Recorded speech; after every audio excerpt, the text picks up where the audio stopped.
আজ শুনবেন ঝিলের ধারে বাড়ি অন্তিম পর্ব। সামান্য পরেই প্রদীপ জ্বলে উঠল। এতক্ষণ অন্ধকারে কাটানোর ফলে সামান্য প্রদীপের আলোতেই তিনজনের চোখ ধাঁধিয়ে গেল। তারপর অবাক বিস্ময়ে তারা ভূগর্ভের মন্দিরটা ভালো করে তাকিয়ে দেখতে লাগলো। বেশি বড় নয়, মাঝারি একটা চৌকোনা ঘর, পাথর দিয়ে তৈরি। পাথরের সিংহাসনে কালো পাথর দিয়ে তৈরি একটা 1.5 হাত লম্বা বিষ্ণু মূর্তি। ভারী চমৎকার মূর্তিটার গঠন। অনু বলল, বাহ, কি সুন্দর। নবীন লোহার সিন্দুকটার কাছে গিয়ে দেখল পুরনো তালা মরচে পড়ে ঝুরঝুরে হয়ে আছে। লাঠির একটা ঘায়ে তালাটা ভেঙে পড়ে গেল। নবীন ডালা খুলে দেখল ভিতরে সোনা ও রূপোর কয়েকটা বাসনকোসন রয়েছে। সন্দেহ নেই যে ঠাকুরের ভোগের জন্যই এসব বাসনকোসন। মন্দিরের 4 দেওয়ালে 4টে দরজা, একটা ভেঙে তারা ঢুকেছে আর 3টে বন্ধ। নবীন এক এক করে 4টে দরজায় খুলে ফেলল। চারদিকে 4টে পথ গেছে। মহা সমস্যা, কোন পথে যাওয়া যায়? বিলু বলল, নবীনদা এসো, টস করে ডিসিশন নেই। নবীন একটু চিন্তা করল, তারপর বলল, এই জায়গাটা মোটামুটি নিরাপদ। তোমরা ভাই বোন এখানেই বসে থাকো, আমি একটু দেখে আসি। কিন্তু এই প্রস্তাবে অনু আর বিলু রাজি হলো না। অনু বলল, আমাদের আর বিশ্রামের দরকার নেই, আমরাও তোমার সঙ্গেই যাব। তাহলে এসো, এক যাত্রায় আর পৃথক ফলের দরকার কি? মস্ত প্রদীপটায় আর একটু ঘি দিয়ে নবীন সেটা হাতে তুলে দিয়ে বলল, এই আলোই আমাদের এখন একমাত্র ভরসা। প্রথম দরজাটা দিয়ে বেরিয়ে খানিক দূর এগিয়ে বোঝা গেল সেটা নদীর দিকে ঢালু হয়ে নেমে গেছে। খানিক দূর এগিয়ে যেতেই দেখা গেল পথটা আবার গিয়ে জলে ডুবে গেছে। নবীন বলল, এটাই হয়তো বড় ঝিলের তলা। সিদ্ধিনাথ দা এই পথটাই খুঁজে বের করার চেষ্টা করেছে এতদিন। চলো ফিরে যাই। তিনজন আবার মন্দিরে ফিরে এলো। তারপর বিগ্রহের পিছন দিককার দেওয়ালের দরজাটা দিয়ে এগোতে লাগলো। এই পথটা একটা সিঁড়ির মুখে গিয়ে শেষ হয়েছে। সরু একটা খাড়া সিঁড়ি উঠে গেছে ওপর দিকে। নিঃশব্দে তিনজন ওপরে উঠতে লাগলো। খানিক দূর উঠে একটা গলি পেল তারা, খুবই সংকীর্ণ গলি। খানিক দূর গিয়ে আবার সরু সিঁড়ি। উঠতে উঠতে এক জায়গায় থেমে যেতে হলো। সামনে একটা নিরেট দরজা। নবীন দরজাটা নাড়া দিল, কিন্তু এই দরজাটা লোহার তৈরি, বেশ পুরু পাতে, সহজে খুলবে না। এমনও হতে পারে যে ওপাশে তালা বা হুড়কো লাগানো আছে। নবীন প্রদীপের আলোয় দরজাটার ওপর থেকে নিচ অব্দি ভালো করে দেখল। অনু বলল, নবীনদা, এখানে দেওয়াল থেকে একটা শেকল ঝুলছে, টানবো শেকলটা? নবীন করুণ গলায় বলল, কিছু না করার চেয়ে কিছু করাই ভালো, টানো। অনু শেকলটা খুব টানল। প্রথমটাই কিছু হলো না। তারপর কয়েকটা হ্যাঁচকা টান দিতেই দরজার ওপাশে একটা ঘটাং করে শব্দ হলো।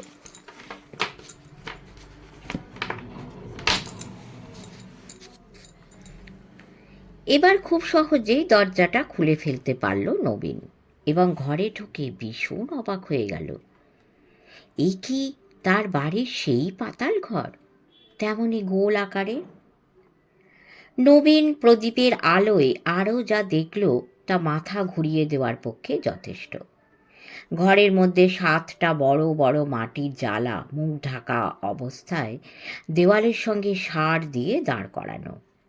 দেওয়ালে মরচে ধরা সরকি, বল্লম, তলোয়ার ঝুলছে। 4টে গাদা বন্দুকও। মেঝে ময় পুরু ধুলোর আস্তরণ। নবীন হঠাৎ আনন্দে চেঁচিয়ে উঠল, এ যে আমার সেই পাতাল ঘর! কিসের পাতাল ঘর নবীনদা? অনু অবাক হয়ে জিজ্ঞেস করল, আর চিন্তা নেই, আমরা আমাদের বাড়ির তলাকার পাতাল ঘরে পৌঁছে গেছি। এই ঘরে ঢুকবার অনেক চেষ্টা করেও পারিনি, আজ তোমাদের জন্যই পেরেছি।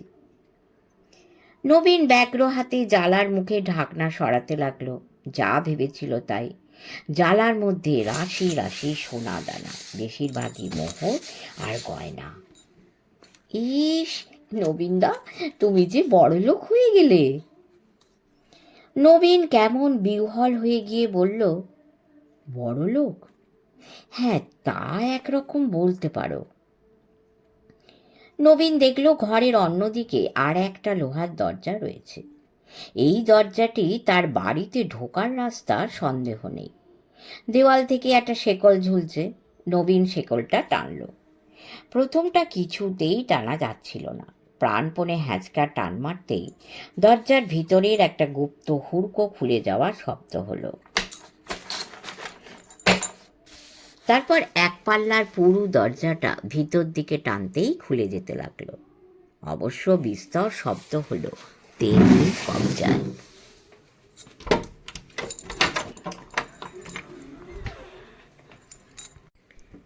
দরজার ওপাশে সেই চেনা গলি। নবীন কতদিন এইখানে বসে দরজাটা খোলার উপায় চিন্তা করেছে। আবেগে নবীনের চোখে জল এসে গেল। কি হলো নবীনদা, দাঁড়িয়ে ওরকমভাবে চেয়ে আছো কেন? অনু নরম গলায় জিজ্ঞেস করল। নবীন চোখ মুছে বলল, সে অনেক কথা। চলো, রাস্তা পাওয়া গেছে, তোমরাও এখন নিরাপদ, আমার সঙ্গে এসো। অনু আর বিলু কোনো কথা বলল না, নীরবে নবীনের পিছু পিছু চলতে লাগলো। এবার নবীন তার চেনা জায়গায় এসে পড়েছে, সুতরাং পাতাল ঘর থেকে উঠে আসা কোনো সমস্যাই হলো না। নবীনের বাড়িতে এখন নিশুতি রাত। পিসি তার ঘরে ঘুমোচ্ছে, মহাদেব তার ঘরে। এতক্ষণ বদ্ধ বাতাসে তাদের ততটা শীত করেনি, কিন্তু এখন বাইরে আসতে খোলা হাওয়ায় ভেজা শরীরে প্রচণ্ড শীত করছে। তিনজনেই কেঁপে উঠল। নবীন তার চাদর টাদর যা পেল তাই দিয়ে দুই ভাই বোনকে বলল, এগুলো গায়ে জড়িয়ে নাও, তারপর চলো তোমাদের বাড়ি পৌঁছে দিয়ে আসি, আমার এখন অনেক কাজ আছে। অনু সঙ্গে সঙ্গে উদ্বিগ্ন গলায় বলল, কি কাজ নবীনদা? নবীন ঠান্ডা গলায় বলল, যে বদমাশরা আমাদের খুন করতে চেয়েছিল, এবার তাদের একটু তল্লাশ নিতে হবে। অনু সঙ্গে সঙ্গে বলল, আমিও যাব। নবীন মাথা নেড়ে বলল, না না, তা হয় না, কাজটা খুব বিপজ্জনক। ওই সুড়ঙ্গের মধ্যে তোমাদের আর নিয়ে যেতে পারবো না। বিলু অত্যন্ত গম্ভীর হয়ে বলল, আমরাও তাহলে বাড়ি যাব না। নবীন দেখল মহাবিপদ। এরা দুই ভাই বোন মোটেই ভীতু ধরনের নয়, বরং রীতিমতো শক্তপোক্ত, দারুণ সাহসী এবং যথেষ্ট বুদ্ধিও রাখে। তার চেয়েও বড় কথা, ভীষণ একগুঁয়ে। সহজে এদের হাত এড়ানো যাবে বলে মনে হয় না। নবীন বলল, ঠিক আছে, তোমাদের কথাই থাকবে, কিন্তু আজ রাতের মতো যথেষ্ট হয়েছে। তোমাদের দাদু আর ঠাকুমা ভীষণ দুশ্চিন্তা করছেন, এবার তোমরা বাড়ি গিয়ে বিশ্রাম করো, কাল রাতে আবার আমরা সুড়ঙ্গে নামব। অনু সন্দিহান হয়ে বলল, আমাদের ফাঁকি দিচ্ছ না তো? না। তাহলে কথা দাও। দিচ্ছি। নবীন দুই ভাই বোনকে তাদের বাড়ি অবধি পৌঁছে দিল। ফটকে বচন দাঁড়িয়েছিল। তাদের দেখে দৌড়ে এসে বলল, তো বাঁচা গেল, বাবুকে বলেছি তোমরা যাত্রা দেখছো, বাবু আর গিনিমা তো ঘুমোননি, ওপরতলায় বসে আছেন, তোমাদের এই কী দশা? নবীন বলল, সে অনেক কথা বচন, পরে শুনো। খুব জোর বিপদ থেকে বেঁচে ফিরেছি। ওদের আগে নিয়ে গিয়ে শুকনো জামা কাপড় পরিয়ে কিছু খেতে দাও, কর্তাবাবু যেন টের না পান। পরে আমি সব বুঝিয়ে বলবো খন তাঁকে। বচন মাথা নেড়ে বলল, ঠিক আছে, কোনো চিন্তা নেই। নবীন নিশ্চিন্ত হয়ে বাড়ি ফিরে এলো। নবীন বাড়ি ফিরে সোজা পাতাল ঘরে নেমে এলো। সুড়ঙ্গে দরজাটা খুব আঁট করে বন্ধ করে দিল সে। তারপর অন্য দরজাটাও বন্ধ করে সে ওপরে উঠে এলো। জামা কাপড় পাল্টে হাত মুখ ধুয়ে বিছানায় কম্বল মুড়ি দিয়ে শুয়ে পড়ল সে। আচমকায় কানের কাছে একটা শব্দ, তারপর কানে কানে সেই পরিচিত ফিসফিস আওয়াজ। বাপের ব্যাটার মতো কাজ করলে বটে হে, এই চতুর্ভুজের মন্দিরের আমি এক সময়ের পুজুরি ছিলুম। নবীন একটু রেগে গিয়ে বলল, মেলা ফ্যাচ ফ্যাচ করবেন না তো। আপনি কোথাকার পুজুরি ছিলেন তা জেনে আমার লাভটা কি? বিপদের সময় তো আপনার টিকিটিরও নাগাল পাওয়া গেল না। জলে ডোবা সুড়ঙ্গের মধ্যে আমরা যখন মরতে বসেছিলাম তখন কোথায় ছিলেন? এখন যে ভারী আহ্লাদ দেখাতে এসেছেন। কণ্ঠস্বরটা একটু নিবু নিবু হয়ে বলল, সুড়ঙ্গের মধ্যে কি আর ছাদে ঢুকিনি রে ভাই? তোমার ঊর্ধ্বতন ষষ্ঠ পুরুষ কালীচরণকে দেখলে না? ইয়া খোঁপ, ইয়া গালপাট্টা, ইয়া বুকে ছাতি, হাতির পায়ের মতো প্রকাণ্ড হাত, থামের মতো পা নিয়ে সুড়ঙ্গের মুখেই তো দাঁড়িয়েছিল। কই দেখিনি তো। দেখনি যে ভালোই করেছ, অশরীরই তো, তবে দেখলে মুচ্চ যেতে। তাকে দেখেই আমি মানে মানে সরে পড়েছিলাম। তাকে আপনার ভয়টা কি? ওরে বাবা, সে অনেক কথা। চতুর্ভুজের মন্দির থেকে ওই কালীচরণই আমাকে তাড়িয়েছিল।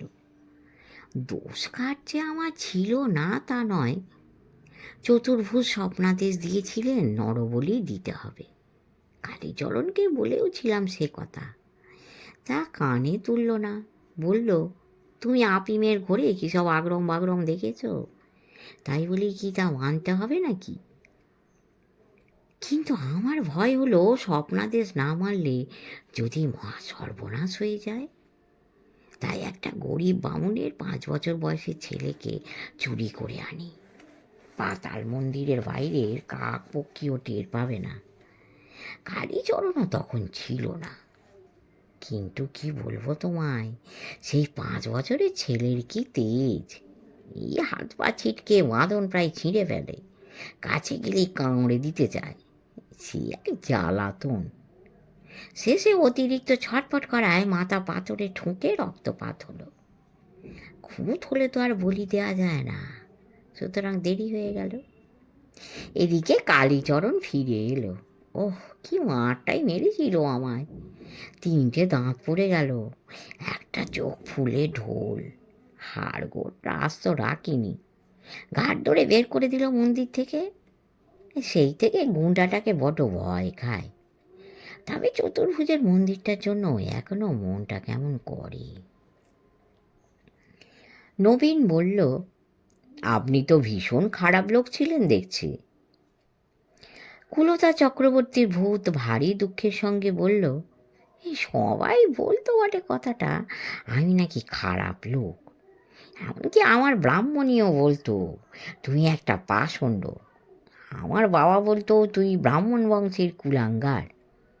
কিন্তু মুশকিল কি জানো, আমি নিজে কিন্তু কখনো টের পাইনি যে আমি খুব একটা খারাপ লোক। নিজেকে আমার বরাবর বেশ ভালো লোক বলেই মনে হতো।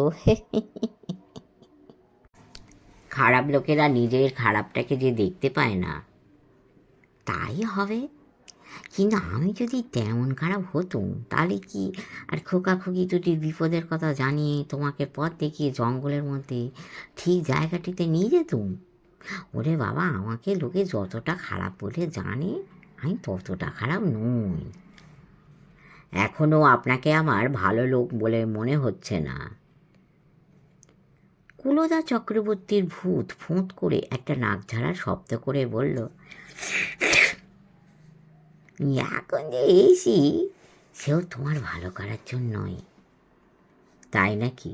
কীরকম শুনি? এই যেসব খুনে গুন্ডা তোমাদের সুড়ঙ্গের মধ্যে ধাওয়া করেছিল তারা সব উঠেছে। তোমার খোঁজে এলো বলে যদি প্রাণ বাঁচাতে চাও তো পালাও, অন্তত এই ঘরটায় আশাটা শুরু না। তাদের অবশ্য ধারণা যে তুমি ডোবা সুড়ঙ্গের জলে বাচ্চা দুটো সহ ডুবে মেরেছ।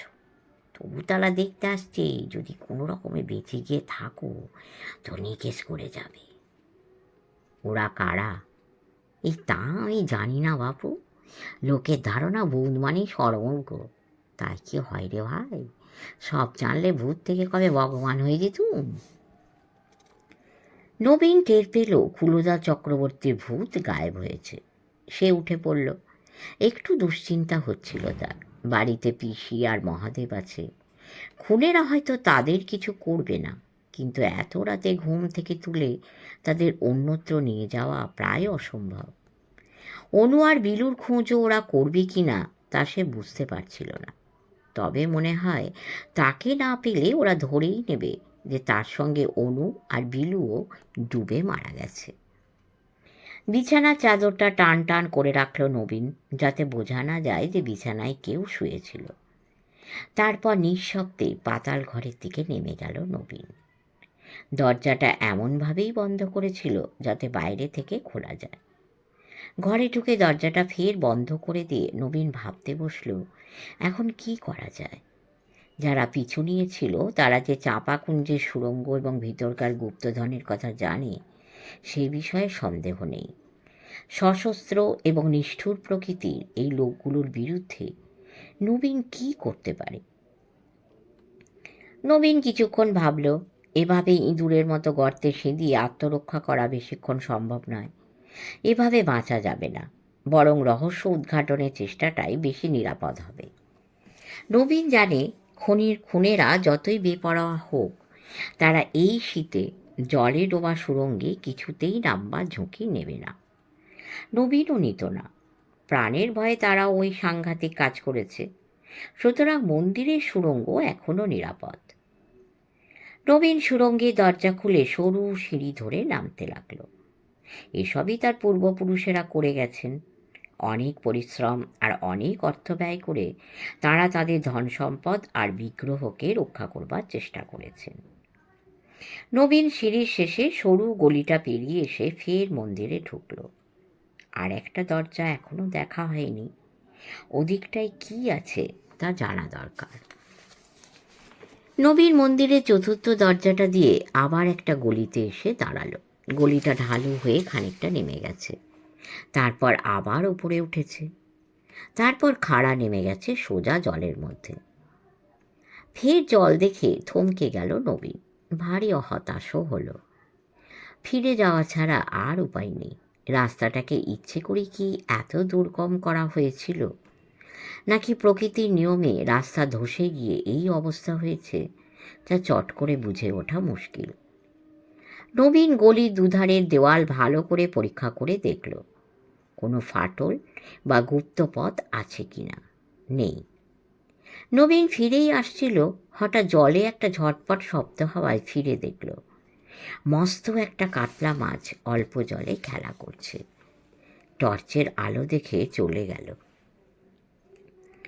কেমন যেন মনে হলো নবীনের, মাছটার এই হঠাৎ আসা আর যাওয়ার মধ্যে একটা কোনো ইঙ্গিত আছে। তাকে কি জলে নামতেই বলছে কেউ?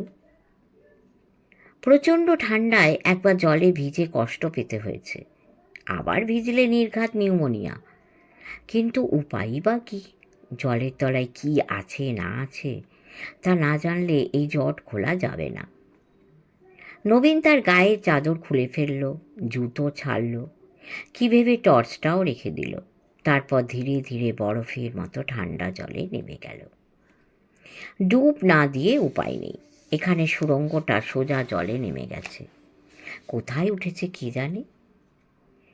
নবীন বুক ভরে দম নিয়ে জলে ডুব দিল, তারপর প্রাণপণে সাঁতার দিতে লাগলো। এবার আর বেশি দূর যেতে হলো না, হাত দশেকও নয়। নবীর মাথা তুলতেই দেখল মাথার ওপর ফাঁকা, দম নেওয়া যাচ্ছে। নবীন ফিকে অন্ধকারে চারদিকে চেয়ে যা দেখল, তাতে তার চক্ষু স্থির। সে বড় ঝিলের মাছ বরাবর জলে ভাসছে। তিন দিকে বিশাল ঝিল আর জঙ্গল। একধারে ঝিলের ধারের বাড়িটা ভুতুড়ে বাড়ির মতো দাঁড়িয়ে আছে কুয়াশা মাখা আবছা অন্ধকারে। হঠাৎ বিদ্যুৎ চমকের মতো নবীনের মনে পড়ে গেল এই বাড়িতে কবে যেন ভাড়াটে এসেছে বলে বলছিল সিদ্ধিনাথ। নতুন ভাড়াটে, তারা কারা? নবীন নিঃশব্দে দ্রুত গতিতে ঘাটের দিকে এগিয়ে গেল। তারপর সাবধানে সিঁড়ি বেয়ে উঠে এলো বৈঠায়। একটা ঝোপের আড়ালে দাঁড়িয়ে গায়ে জামা টামা খুলে যতদূর সম্ভব নিংড়ে নিল সে।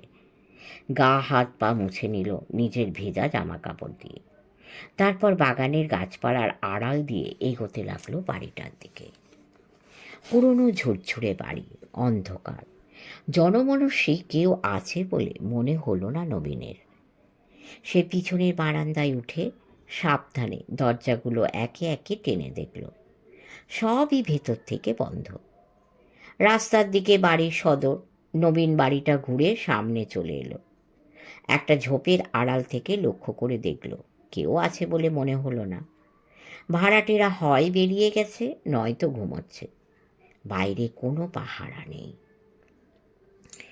নবীন ঝোপের আড়াল থেকে উঠে এক পা এগোল। পিছনে সামান্য একটা মর্মর শব্দ। নবীন ফিরে তাকাতে যাচ্ছিল, হঠাৎ তার ঘাড়ে ভাল্লুকের মতো কে যেন লাফিয়ে পড়ল।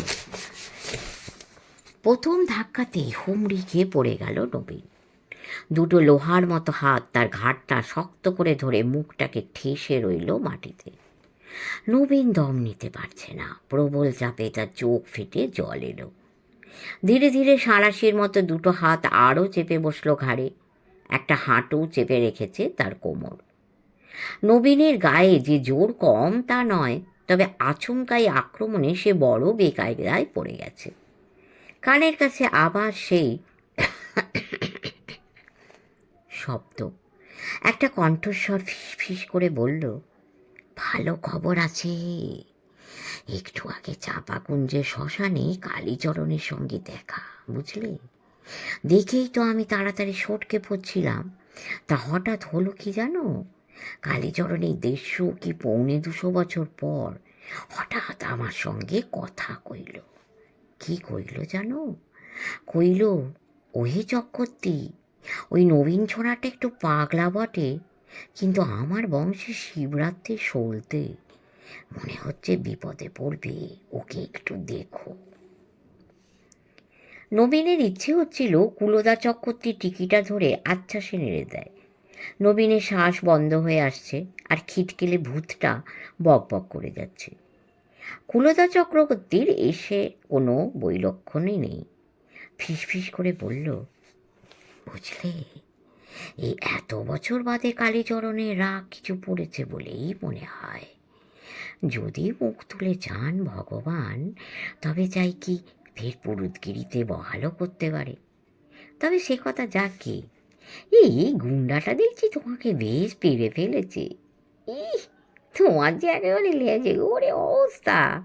তা একটা কাজ করো না, পাপাটা ভাঁজ করে ওপরে তুলে ঘোড়া যেমন চাঁট মারে, তিনি একটা ঝাড়ো তো বাপু। নবীনের জ্ঞান ধীরে ধীরে লুপ্ত হয়ে যাচ্ছিল, তবু এই কথাটা সে শুনল। বাঁ পাটা তুলে চড়াক করে একখানা গোড়ালির গুঁতো বসিয়ে দিতে পারল লোকটার পিঠে। উপর হয়ে পড়ে এর থেকে বেশি আর সম্ভব নয়। লাথিটা কষাতেই ঘাড়ের চাপটা অর্ধেক কমে গেল হঠাৎ। আর সেই সুযোগে নবীন একটা ঝটকা মেরে পিঠের ওপর থেকে লোকটাকে ছিটকে ফেলে মাটিতে এক পাক গড়িয়ে গেল। তারপর সে বাঘের মতো লাফিয়ে পড়ল লোকটার উপর। এরাই না তাদের 3 জনকে কুয়োর মধ্যে খুন করতে চেয়েছিল? এরাই না বোমা ছুঁড়ে মেরেছিল? দুটো শিশুকে এই পাষণ্ডরা মারা করেনি? নবীনের গোটা 5-6 ঘুষি খেয়ে লোকটা মাটিতে পড়ে গেল, আর নড়ল না। নবীন উপর হয়ে লোকটাকে পরীক্ষা করে দেখল। কোমরের বেল্ট থেকে একটা টর্চ ঝুলছিল। সেটা খুলে নিয়ে নবীন লোকটার মুখে আলো ফেলল। অচানা মুখ, তবে লোকটা যে শহরে তাতে সন্দেহ নেই। পকেট টকেটও হাতড়ে দেখল নবীন। না, কোনো অস্ত্র নেই, এমনকি একটা লাঠিও না। নবীন ধীর পায়ে বাড়ির বারান্দায় উঠল। একটা দরজা টানতেই খুলে গেল ক্যাঁচ কোঁচ শব্দ করে। ভিতরে ঢুকে চারদিকে আলো ফেলল নবীন। সামনে বড় ঘরটায় কয়েকটা বাক্স প্যাঁটরা রয়েছে, এখনো খোলা হয়নি। পরের ঘরটায় একটা পোর্টেবল র্যাকের ওপর দুটো মাইক্রোস্কোপ আর অনেকগুলো জার রয়েছে। কয়েকটা জাল লাগানো কাঠের বাক্স। নবীন এ ঘরটা পার হয়ে পরের ঘরটায় ঢুকতে গিয়ে ভিতরে অদ্ভুত শব্দ শুনে সভয়ে দাঁড়িয়ে গেল। মনে হচ্ছে কোনো বিচিত্র হিংস্র প্রাণীর আওয়াজ। একটু বাদেই তার ভুল ভাঙল। কোনো হিংস্র প্রাণী নয়, দুটো ক্যাম্পখাটের ওপর দুজন লোক অঘরে ঘুমোচ্ছে, আর তাদের নাক থেকে ওই রকম ভয়ঙ্কর একটা ডাক আসছে।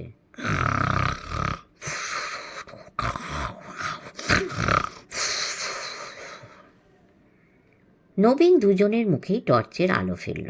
শহরের লোক, ঘুমন্ত মুখ দেখে কিছু বোঝবারও উপায় নেই এরা কেমন লোক। তবে এদের একজনকে সে চেনে, অভিজিৎ। সদাশিববাবু আলাপ করিয়ে দিয়েছিলেন। এই লোকটাই ঘুরঘুর করছিল তার বাড়ির বাগানে। হঠাৎ লোকটা নাকের আওয়াজ থেমে গেল। লোকটা হঠাৎ চোখ মেলে তড়াক করে উঠে বসে বলল, কে কে কে? নবীন টর্চটা নিভিয়ে দিয়ে বলল, ভয় নেই, আমার নাম নবীন। নবীনবাবু, এত রাতে কি ব্যাপার? আমি জানতে চাই আপনারা কারা। এত রাতে ঘুম ভাঙিয়ে এটা কি ধরনের রসিকতা মশাই? রসিকতা নয়, পরিচয় জিজ্ঞেস করার গুরুতর কারণ আছে। গত কয়েক ঘন্টা যাবৎ কয়েকজন খুনে লোক বন্দুক পিস্তল নিয়ে আমাকে তাড়া করছে। তারা আমাকে খুন করতে চায়, কিন্তু কেন চায় এবং তারা কারা তা আমার জানা দরকার। অভিজিৎ একটু বিগলিত গলায় বলল, তারা কারা তা আমি বা কী করে বলবো? আপনার কি সন্দেহ যে আমরাই আপনাকে খুন করার চেষ্টা করছিলাম? কেটের হাটে এমন কোনো লোককে আমি জানি না যার কাছে বন্দুক পিস্তল বা বোমা আছে। কেন? সদাশিববাবুরই তো আছে। তা আছে, তবে তার বয়স ৮০-র কাছাকাছি। অভিজিৎ উঠে একটা লণ্ঠন জ্বালল, তারপর নবীনের দিকে চেয়ে বলল, আরে আপনি যে শীতে কাঁপছেন, সর্বাঙ্গ ভেজা। হ্যাঁ, আমি ঝিল থেকে একটু আগেই উঠে এসেছি। আপনি কি পাগল? এই প্রচণ্ড শীতে ঝিলে নেমেছিলেন কেন? সে কথা পরে, আপনার মতলবটা কি বলুন তো? আপনার আসার পরেই কেন এসব ঘটছে? সিদ্ধিনাথকেই আপনারা তাড়াতে চেয়েছিলেন, না পেরে তাকে মেরে জমের দক্ষিণ দুয়ারে পৌঁছে দিয়েছেন। ভুজঙ্গের মাথা ফাটিয়েছেন, সদাশিবের দুটো ফুলের মতো নাতি নাতনি আর আমাকে গুলি করে মারতে চেয়েছেন। অভিজিৎ এসব কথার কোনো জবাব দিল না।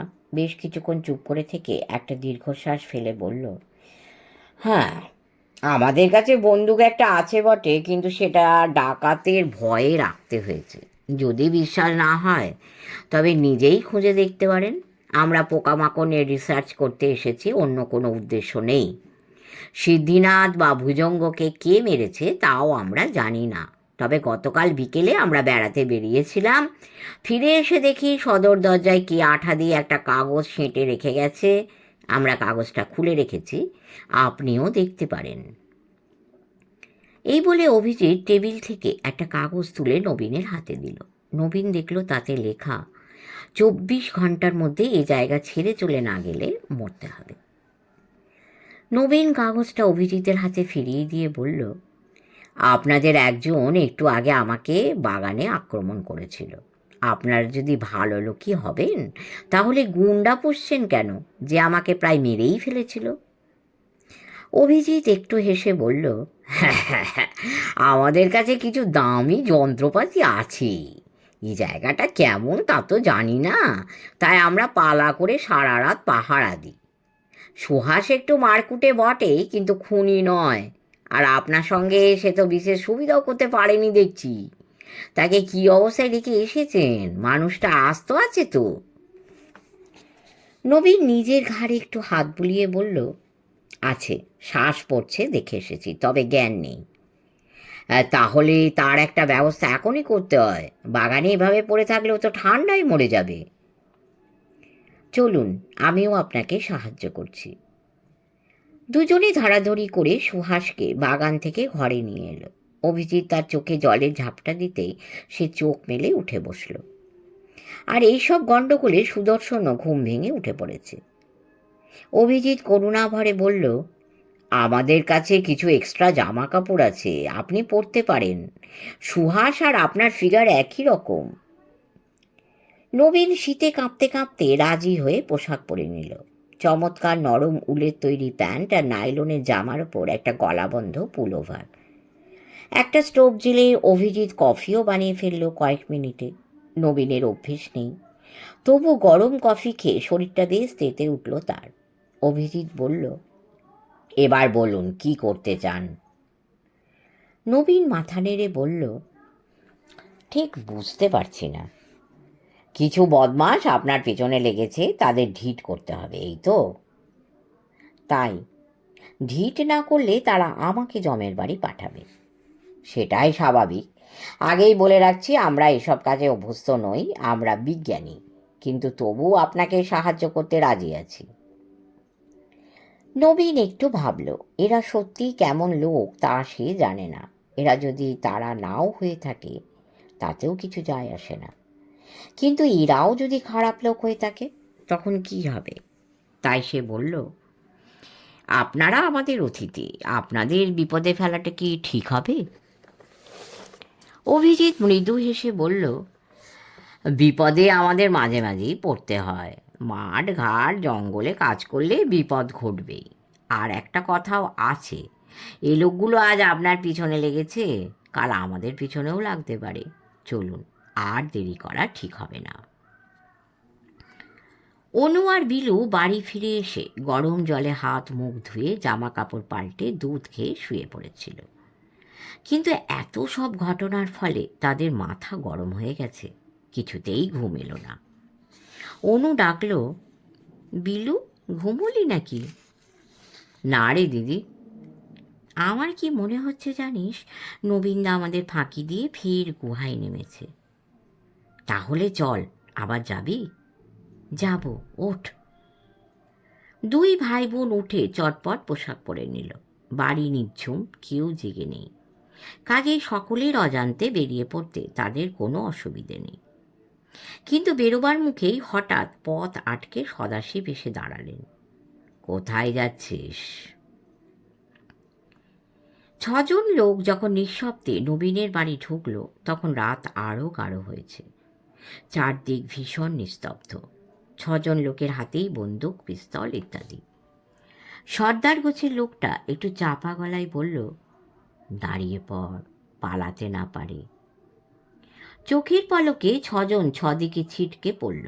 সর্দারের হাতে একটা পিস্তল। নবীনের বাড়ির সদর দরজাটা সে একটা তারের সাহায্যে মাত্র কয়েক সেকেন্ডে বাইরে থেকে খুলে ফেলল। তারপর ঢুকলো নবীনের শোবার ঘরে। তারপর টর্চ জ্বালল। বিছানায় নবীন গভীর ঘুমে অচেতন। সর্দার একটু তৃপ্তির হাসি হাসল। ছোট্ট করে মৃদু একটা শীষ দিল সে। বাইরে থেকে তার আর দুজন শ্যাঙা ছায়ার মতো পাশে এসে দাঁড়ালো। সর্দার নবীনকে দেখিয়ে চাপা গলায় বলল, জলে ডুবে মরেনি, তার মানে সুড়ঙ্গের জলের তলা দিয়ে রাস্তা আছে, আর সে রাস্তা এ বাড়িতে উঠে এসেছে। পাতাল ঘরে ঢোকার সন্ধান তাহলে পাওয়া গেছে। ওকে তোল। একজন গিয়ে নবীনের গা থেকে কম্বলটা ঝটকা মেরে সরিয়ে তার চুল টেনে তুলল। নবীন আতঙ্কের গলায় বলল, কি ব্যাপার, তোমরা কে? কথায় কথা বাড়ে নবীনবাবু, আমাদের পাতাল ঘরে নিয়ে চলো, সময় বেশি নেই। পাতাল ঘর? সর্দার হেসে বলল, হা হা হা, সোজা আঙুলে ঘি উঠবে না, হ্যাঁ আমি জানি। বলে সর্দার তার অস্ত্রটা উল্টে নিয়ে নবীনের হাতটা টেনে ধরে বলল, পিস্তলের মার দিয়ে তোমার কবজিটা ভেঙে দেবো নবীনবাবু। ঠিক এই সময়ে সর্দারের ডান চোয়ালে একটা ঘুষি এসে লাগলো, আর দুজন লোক লাফিয়ে পড়ল দুজনের ঘাড়ে। নবীন বিছানা থেকে লাফ দিয়ে মেরে সর্দারকে একটা ল্যাং মেরে ফেলে দিল। প্রথম লড়াইটা নবীনরা একরকম জিতেই গিয়েছিল। তিনজনই কুমড়ো গড়াগড়ি, সংখ্যাতেও নবীনরা চারজন। কিন্তু সর্দার পড়ে গিয়েও একটা টানা লম্বা শীষ দিল। লড়াইয়ের মাঝখানেই আরও তিনজন লোক পিস্তল হাতে ঘরে এসে ঢুকল। অভিজিৎ হাঁপানো গলায় বলল, নবীনবাবু সারেন্ডার করে দিন, নইলে সবাই মরব। নবীনও বুঝল লড়ে লাভ নেই। সর্দার উঠে পিস্তলটা কুড়িয়ে নিয়ে বলল, এবার চলো নবীনবাবু, পাতাল ঘরের দরজাটা খোলো। ওরে, এই তিনজন মর্কটকে অজ্ঞান করে রেখে যা। তিনটে পিস্তলের বাটের ঘায়ে অভিজিৎ, সুহাস আর সুদর্শন লুটিয়ে পড়ল মেঝে। দুজন ডাকাত তাদের পাহারা দিতে লাগলো। চারজন নবীনকে নিয়ে পাতাল ঘরে নামলো। নবীন দরজা খুলল, তাকে সামনে নিয়ে ঘরে ঢুকলো চারজন। সর্দার এগিয়ে গিয়ে জালার মুখগুলো খুলে ফেলল। তারপর বলল, বাহ নবীনবাবু, তখন বেশ বড় লোক দেখছি। অবশ্য এসব ভোগ করা আর নবীনবাবুর কপালে হয়ে উঠবে না। ওরে কালু, সুরঙ্গে নিয়ে গিয়ে নবীনবাবুর ব্যবস্থা কর, যাতে আর কখনো মুখ দিয়ে শব্দ বার না হয়। দুটো পিস্তলের নল এগিয়ে এসে ঠেকল নবীনের বুকে। চলো। নবীনের মাথায় হঠাৎ আগুন জ্বলে গেল। অনেকক্ষণ ধরে সে সহ্য করেছে, আর পারল না। বাঘের মতো একটা গর্জন ছেড়ে সে একজনের উপর লাফিয়ে পড়ল। তারপর একটা খুব ঝটাপটি হতে লাগলো। তারপর আরও দুজন এসে পড়ল। নবীন দু হাতে দু পায়ে সমান তেজে চালিয়ে যেতে লাগলো ঘুষি, লাথি। কে যেন কানের কাছে ফিস ফিস করে বলে যেতে লাগলো, হে চালাও চালাও, স্বয়ং কালীচরণ কর্তা দাঁড়িয়ে দাঁড়িয়ে তোমার এলেন দেখছেন যে, খুশি হচ্ছেন খুব, গোপে তা দিচ্ছেন আর হাসছেন। নবীনের গায়ে বুনো জোর এলো। সে প্রাণপণে লড়ে যেতে লাগলো অন্ধকারে। তার মধ্যে দুবার দুটো পিস্তলের আওয়াজ হলো। তারপরই হঠাৎ একটা মস্ত টর্চবাতির আলো এসে পড়ল ঘরে। দরজার কাছ থেকে সদাশিববাবুর গলা পাওয়া গেল, খবরদার, সব স্থির হয়ে দাঁড়াও, নইলে সব কটাকে পুঁতে ফেলব। সদাশিব একা নন, সঙ্গে বচন, লেঠেল, রহিম শেখ, অনু, বিলু আর অভিজিৎ। সদাশিবের হাতে বন্দুক। চারজন ডাকাতের হাত থেকেই পিস্তল খসে পড়েছিল। মারামারি করতে গিয়ে সর্দার তার পিস্তলটার জন্য ঝাঁপ খেলো বটে, কিন্তু রহিম শেখ বিদ্যুতের মতো তার লাঠিটা চালাতেই সর্দার চিৎপাত হয়ে পড়ে গেল। ওপরে পাহারাদার দুই ডাকাতকে ঠিক একই রকমভাবেই সে ঘায়েল করে এসেছে এইমাত্র।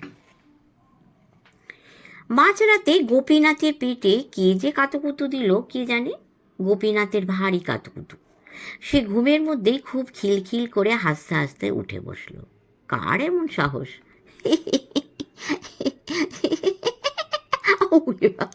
উড়ে বাবা, এই কার এত বুকের বাটা যা আমায় কাতুকুতু দিল? আগে আমার, আমি নবীন। একটু আগে পাতাল ঘরে খুন হয়েছে, আমি নবীনের ভূত। ওরে বাবা রে, নরক জায়গাটা ভীষণ খারাপ গোপীনাথ বাবু। যা ভেবেছিলাম তার চেয়েও খারাপ। যে যমদূতেরা আমাকে ধরে নিয়ে যাচ্ছে তারা বলছে যে সেখানে নাকি সারা গায়ে ছোঁচ ফুটিয়ে মানুষকে পিন কুশন বানিয়ে রাখা হয়, চোখের মধ্যে গরম শিশে ঢেলে দেয়। ও বাবা গো, আপনাকে নরকেই যেতে হবে। বেশি দিন নেই।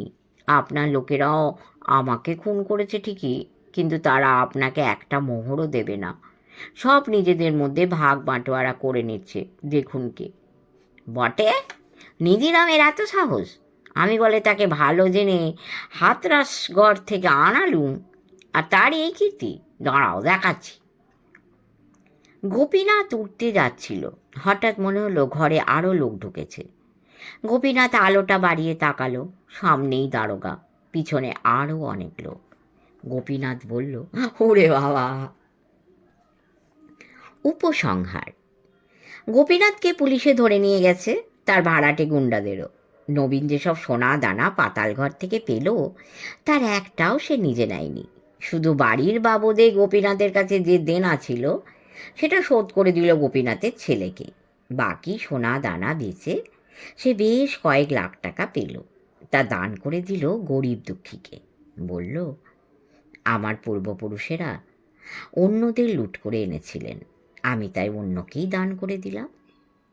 সদাশিব বাবু শুনে বললেন, নবীন ছোকরা খারাপ নয় জানি, তা বলে কিন্তু কালীনাথ সুবিধের লোক ছিল না। তার চেয়ে আমার ঊর্ধ্বতন পঞ্চম পুরুষ। শুনে অনু আর বিলু হেসেই খুন। শেষ হলো ঝিলের ধারে বাড়ি। আশা করি আপনারা সবাই এনজয় করেছেন।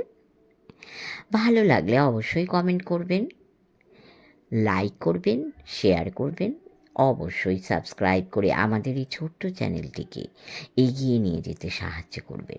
ইতিমধ্যেই যারা সাবস্ক্রাইব করে ফেলেছেন তাদের অসংখ্য ধন্যবাদ। এরপরে কি শুনতে চান সেটা যদি একটু লেখেন আমার গল্প সিলেকশনে সুবিধা হয়। নমস্কার, আমি সুজাতা ঘোষাল। পরম করুণাময়ের কৃপায় আপনারা সকলে ভালো থাকবেন।